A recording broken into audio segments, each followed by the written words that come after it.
നമസ്കാരം. കോടതി വാർത്തകൾക്ക് വേണ്ടി ഈ ചാനൽ സബ്സ്ക്രൈബ് ചെയ്യാനും തൊട്ടടുത്ത ബെല്ലൈക്കൻ എനേബിൾ ചെയ്യാനും മറക്കാതിരിക്കുക.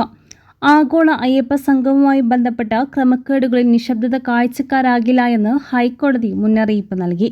പെരുപ്പിച്ച ബില്ലുകളും ആധികാരികമല്ലാത്ത രസീതുകളും ഓഡിറ്റിന് ഹാജരാക്കിയ സാഹചര്യം ഗുരുതരമാണെന്ന് വിലയിരുത്തിയ കോടതി കണക്കുകളിലെ പൊരുത്തക്കേടുകൾ വിശദീകരിക്കാൻ 3 ആഴ്ച സമയം വേണമെന്ന് തിരുവിതാംകൂർ ദേവസ്വം ബോർഡിന്റെ ആവശ്യം തള്ളി.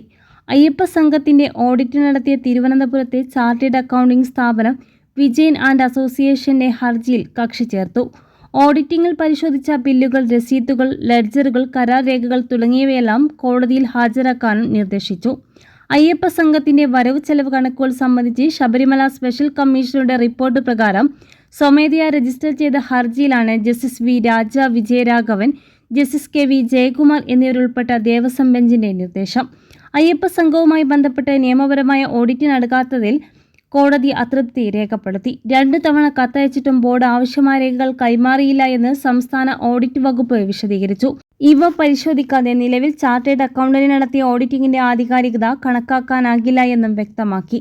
ബില്ലുകളും മറ്റും പരിശോധിക്കാൻ Devaswom commissioner, accountant officer, chief engineer എന്നിവരടങ്ങുന്ന ടാസ്ക് പേഴ്സണിനെ നിയോഗിച്ചിട്ടുണ്ടെന്ന് ബോർഡ് ചൂണ്ടിക്കാട്ടി. അയ്യപ്പ സംഘത്തിന് കരാർ എടുത്തിരുന്ന Indian institute of infrastructure and കൺസ്ട്രക്ഷനിൽ നിന്ന് കൂടുതൽ വ്യക്തത തേടിയിരിക്കുകയാണ്. സമയം അനുവദിക്കണമെന്നും അപേക്ഷിച്ചു. ഒരു ദിവസത്തെ പരിപാടിയുടെ കണക്കുകൾക്കായി 3 മാസത്തിലധികം സമയം നൽകിയെന്ന് കോടതി വിമർശിച്ചു. ഇനി നീട്ടി നൽകാനാകില്ല. കൃത്യമായ കണക്കുകൾ ഹാജരാക്കാത്തത് ബോർഡിന്റെ സാമ്പത്തിക അച്ചടക്കമില്ലായ്മയാണെന്നും വിമർശിച്ചു.